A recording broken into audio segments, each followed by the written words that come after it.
Bonjour à tous et merci d'être avec nous pour ce nouvel épisode des podcasts du monde informatique. Je vous retrouve aujourd'hui pour une édition spéciale puisque la rédaction a décidé de consacrer un numéro entier, un numéro hors série aux problématiques du secteur public et notamment aux enjeux de transformation digitale au sein des collectivités territoriales. Alors justement, pour en parler, j'ai le plaisir de recevoir Jean-Paul Poggioli, qui est consultant en charge de la maîtrise d'ouvrage des systèmes d'information à la mairie d'Issy-les-Moulineaux. Bonjour Jean-Paul. Bonjour.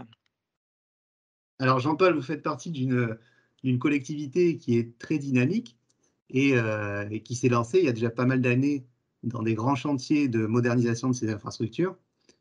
En 2019, un peu avant le Covid finalement, vous avez mis l'accent sur la mobilité de vos équipes et le déploiement de nouveaux outils pour collaborer. Qu'est-ce qui a motivé ce projet? Quels étaient en fait au départ de ce projet les objectifs à atteindre? Alors ce projet, en fait, il est concomitant avec la transformation des locaux. L'idée, c'était de transformer les locaux d'accueil, d'une part des usagers, donc centraliser l'accueil en un seul lieu pour que les usagers puissent, procéder à toutes leurs formalités en un seul endroit, sans être obligés de changer d'endroit, de trouver la bonne adresse, le bon endroit et cetera. Donc ça, c'était la première chose. La deuxième chose, c'était aussi faciliter les formalités à un même moment, c'est-à-dire pouvoir, au même moment passer d'un guichet à l'autre et faire des formalités différentes.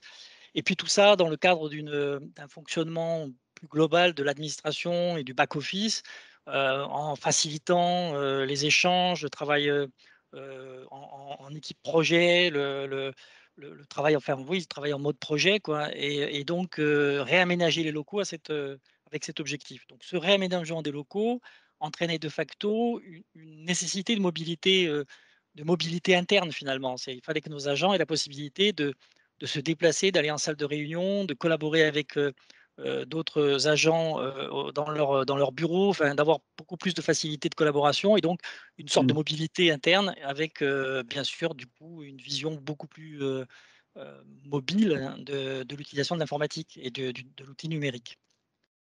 Oui.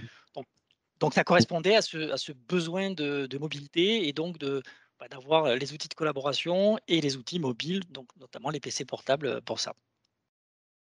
Ouais, donc vous avez voulu prendre une direction en rupture avec l'ancien modèle qui reposait sur des postes fixes, bien cloisonnés, quoi. C'est complètement Ouais. ça, c'est-à-dire on avait une administration classique avec des postes, qui faisaient surtout du back office ou de l'accueil en front office, mais avec des postes fixes et là c'était Mmh. vraiment une vraie révolution de Mmh. transformation, de rupture aussi des silos, fonctionnels entre les métiers, d'avoir plus de collaboration aussi sur les projets, enfin d'avoir meilleure productivité aussi issue de cette collaboration. Mmh.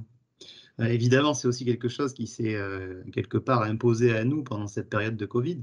Est-ce que, la pandémie a joué un rôle dans l'adoption de ces solutions? Comment est-ce que vous avez vécu toute cette période? En fait, c'est un peu le contraire qui s'est passé. C'est comme on avait, bien travaillé, la problématique de la mobilité interne et du télétravail aussi, puisqu'on était en même Mmh. temps en parallèle, on avait commencé à engager une réflexion sur le télétravail.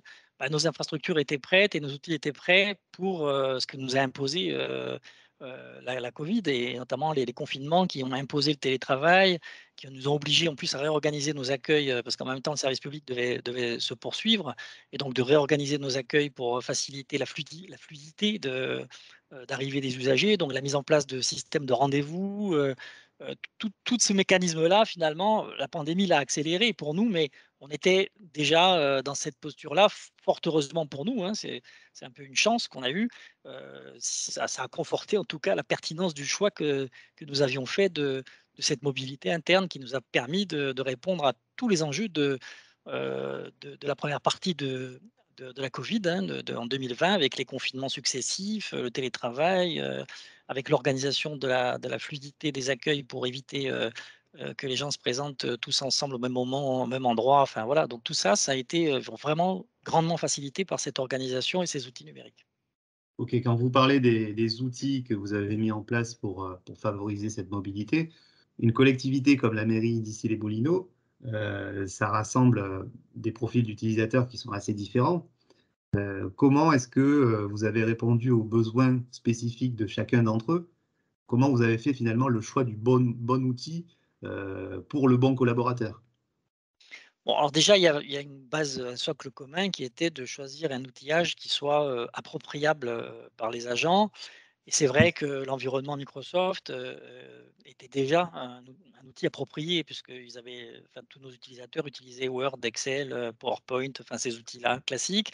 Et donc c'est sûr que le passage à Office 365 avec notamment Teams, qui nous a vraiment fait passer, une étape, supplémentaire dans le travail collaboratif, était un élément déterminant. Donc il y a eu cet aspect des choses et ensuite effectivement il y avait l'outillage, matériel.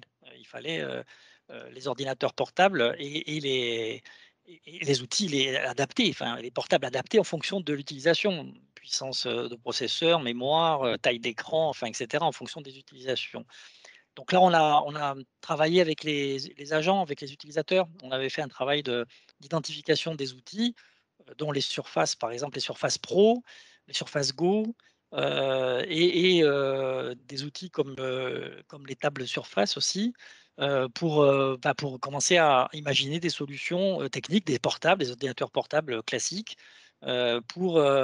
commencer à voir quels étaient, les outils les plus adaptés. Donc on a fait des petits groupes de travail et tout ça, ça s'est fait, avec une forte participation des agents et des cadres bien sûr, et puis des élus aussi bien sûr, qui ont fini par déterminer, des profils types en fonction des usages. Et donc par exemple les gens qui étaient, plutôt mobilité, sur le terrain et qui avaient besoin d'outils légers et performants, c'était des Surface Pro.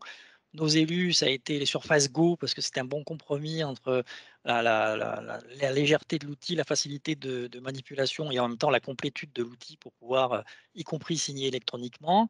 Et puis des ordinateurs portables plus classiques pour des agents, qui avaient des besoins, d'outils plus avec des écrans plus grands, avec, enfin voilà des une adaptation qui s'est faite, à l'usage en fonction des Mmh. profils, d'utilisateurs. D'accord. Si on revient sur la Surface Pro, par exemple, là, c'était plus pour équiper des agents de terrain, donc des C'est beaucoup agents qui ont besoin par exemple, est-ce que vous pourriez nous donner des exemples oui le d'usage profil, de terrain? Est-ce que ça peut être des gens qui sont sur des chantiers, qui ont besoin d'un appareil peut-être, qui se prête bien à la prise de photos ou d'annotation, ce genre de choses?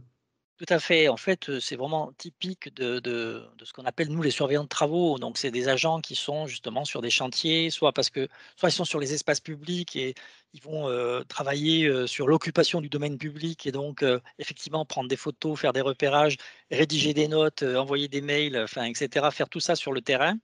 Et puis, également des surveillants de travaux plus classiques sur le patrimoine, par exemple, qui vont, faire des visites, de chantier, de rénovation, d'entretien avec les entreprises, déclarer, signaler des problèmes, prendre des photos, enfin et cetera. Donc c'est un mixte de l'ordinateur avec des applications métiers, hein, Mmh. qui sont nécessaires, qu'il est nécessaire d'avoir à sa disposition et puis des outils, un peu plus, mobile, de mobilité, et plutôt que d'avoir d'un côté, un smartphone, de l'autre une tablette et de l'autre un ordinateur lorsqu'on rentre au bureau, bah, c'est un outil qui fait tout. Ça permet de mutualiser en fait les usages aussi, hein. Il y a aussi un souci d'optimisation des coûts et des dépenses, hein. Il faut quand même le raisonner aussi en ces termes. Et donc la Surface Pro, elle était particulièrement adaptée à ces agents de terrain qui sont sur les chantiers, et sur des opérations extérieures avec des besoins de multiplier les usages à la fois en termes d'outils métiers ou d'outils bureautiques. Mmh. Ouais, vous parliez, tout à l'heure des enjeux autour de la dématérialisation aussi. Au-delà des enjeux mobiles, est-ce que ce projet a été l'occasion d'améliorer vos processus? Alors c'est sûr que dans notre feuille de route, la dématérialisation, c'est, un sujet, très important. Bon d'abord, c'est une tendance, j'allais dire, nationale, et impulsée d'ailleurs par les services de l'État, hein, de dématérialiser le plus possible les relations, entre administrations et avec les usagers.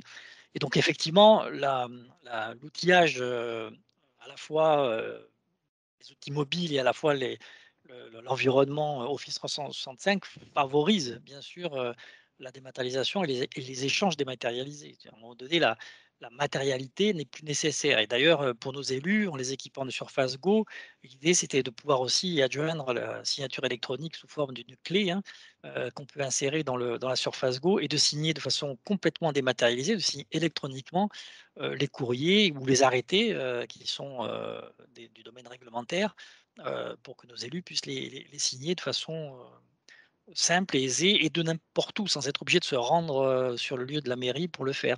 Ce qui est quand même intéressant, puis ça permet d'être plus agile, plus rapide, plus efficace et plus simple aussi pour nos élus qui ont une charge importante et qui doivent pouvoir traiter toutes les questions, qui leur sont soumises, rapidement et avec la Mmh. complétude des informations nécessaires. Et là, l'outil qu'on leur met à disposition est vraiment complet.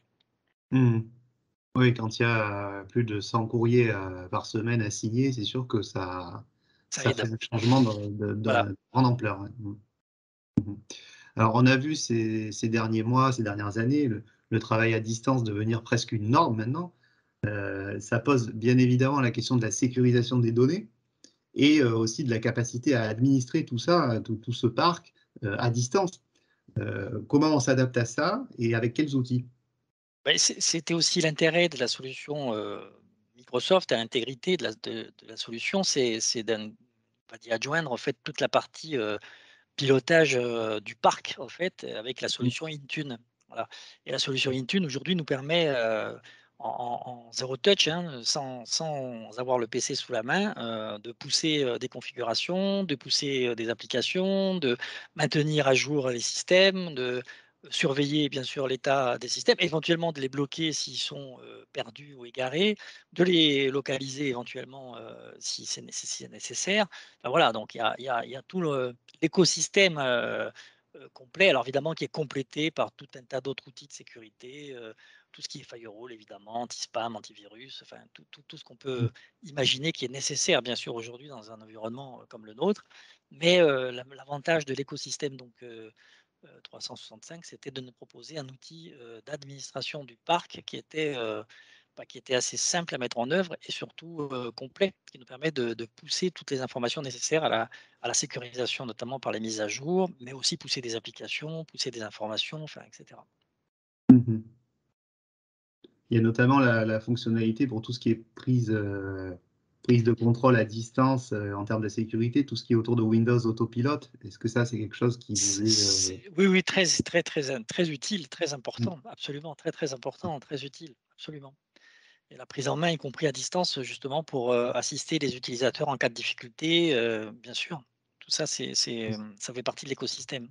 c'est des choses que vous avez, vraiment, expérimentées sur le terrain et que dont vous vous servez, régulièrement? C'est la 1re, utilisation qu'on en a fait d'ailleurs, ça a été lors du déploiement des tablettes, des Surface Go pour les élus parce qu'en plus on ne souhaitait pas les intégrer dans le domaine. Donc Mmh. c'était d'autant plus important de pouvoir les piloter avec Intune et notamment avec la fonction autopilote qui nous permettait de les déployer, sans difficulté, quoi. D'accord. Voilà, donc c'est vraiment ça a été pour nous une valeur ajoutée très importante, la facilité de gestion de ces équipements avec des gens qui ne sont pas nécessairement disponibles, qui ont d'autres fonctions par ailleurs et qui doivent avoir un outil à la fois sécure et qui est en état de fonction, en état de marche, permanent. Ouais. Alors, dans un projet de digitalisation, une facette qui est très importante pour que ça fonctionne, c'est la conduite du changement. Comment est-ce que vous avez accompagné les utilisateurs dans l'appropriation de ces différentes solutions? Alors c'est d'une part, c'est vrai que la ville est numérisée, depuis très longtemps, elle a investi le champ du numérique depuis très, très longtemps. C'est pas d'hier. Mais c'est vrai que de toute façon, tout changement nécessite, un accompagnement. Dès lors qu'on est passé de postes relativement fixes avec des règles d'utilisation, et de sécurité qui était ce qu'on pouvait imaginer dans un monde, assez, fini, avec le fixe. Le fait de passer dans le mobile, ça a été quand même un bouleversement. Puis le télétravail et puis les connexions, plus sécurisées avec l'authentification, multifacteur et cetera, nécessitaient quand même un accompagnement fort et un accompagnement pour que les gens aussi comprennent, pourquoi on fait tout ça et qu'est-ce que ça implique, quelles sont les règles aussi de sécurité qu'il faut respecter, enfin, et cetera. Donc tout ça, ça s'est fait évidemment avec un gros effort de formation, et d'accompagnement. D'une part, comme je vous l'ai dit, on a travaillé beaucoup avec les agents pour la sélection des produits, pour, les faire participer activement, comme ils ont participé d'ailleurs au réaménagement des locaux, hein. Il y a eu un gros travail de participation à l'installation de ces salles de réunion, de ces bureaux, en open space et cetera. Enfin, on a vraiment eu une collaboration très forte. Et ça s'est fait de la même façon pour le choix des outils et l'accompagnement. Et donc le mécanisme aussi on a fait des petits ateliers, on faisait des petits déjeuners d'accompagnement pour l'utilisation de tel ou tel outil, enfin et cetera. Donc ça s'est fait vraiment, en douceur, mais en flux continu et de façon constante. Voilà. Et donc c'est un gros effort, hein, c'est un très, très gros effort, hein, il ne faut pas le nier, ça demande, un accompagnement très important pour que ça soit, accepté, et réussi, les 2 à la fois. C'est-à-dire accepté et ensuite, qu'il y ait une bonne appropriation des outils. Donc effectivement, la conduite du changement, c'est quelque chose qu'il faut avoir en ligne de mire en permanence et ça continue d'ailleurs aujourd'hui encore. On a mis en place, un mécanisme qui s'appelle les ambassadeurs du numérique. Ce sont Mmh. des relais, en fait, des agents, qui sont des relais, sur des fonctions ou des compétences, numériques particulières. Tel agent va s'investir dans tel logiciel, parce qu'il le connaît bien, que ce soit un logiciel métier d'ailleurs, hein, ou justement, Teams par exemple pour, organiser une réunion, la manager, la enregistrer, enfin et cetera, faire des podcasts et autres. Enfin, tout ça, c'est Mmh. des petits ateliers qu'on peut faire avec ces ambassadeurs qui sont des agents, ce n'est pas des formateurs, hein, ce sont nos agents qui font des petites formations de l'ordre d'une heure et demie, 2 heures, des petits ateliers et qui peuvent être aussi des référents auxquels on peut s'adresser si on a une difficulté particulière Mmh. sur telle ou telle solution, hein. Chaque, ambassadeur a des compétences qu'il affiche, c'est du volontariat, hein, qu'il affiche et qui lui permettent d'accompagner. Moi, pour ma part, par exemple, j'ai fait des ateliers sur la cybersécurité, sur les bonnes pratiques, les bonnes utilisations de la messagerie, les bons procédés, les bonnes pratiques, voilà, sur ces outils de base. D'accord. Et alors justement, en termes de cybersécurité, si on devait retenir quelques, bonnes pratiques, vous qui justement avez mené ce type de formation, quels sont Alors les 2-3 bah, axes qu'on pourrait retenir? alors, il y a un truc qu'on répète, tout le temps, enfin, je crois que c'est pas un scoop, là, c'est que la plus grosse faiblesse de nos systèmes, ça reste l'utilisateur. Donc, Mmh. il faut une grande sensibilité il faut sensibiliser les utilisateurs à tous les risques qu'il y a à cliquer sur un lien, à ouvrir un mail, qui n'est pas légitime, à ouvrir un fichier joint et cetera. Même si nos protections nous permettent d'en éliminer un grand nombre, de se protéger des ouvertures intempestives, de fichiers malveillants, mais ça reste quand même, le point le plus faible et c'est celui, sur lequel il faut, perpétuellement accompagner nos utilisateurs et les former. Nous faisons du testing, hein, d'ailleurs, aussi, sur du phishing, pour s'assurer que nos utilisateurs sont bien sensibilisés à la question. Ça, c'est un vrai sujet. Mmh. D'accord. Pour terminer, si on devait, retenir, un conseil, essentiel, un principal facteur de réussite, d'un projet de transformation digitale. Si vous deviez donner un conseil, retenir une chose importante.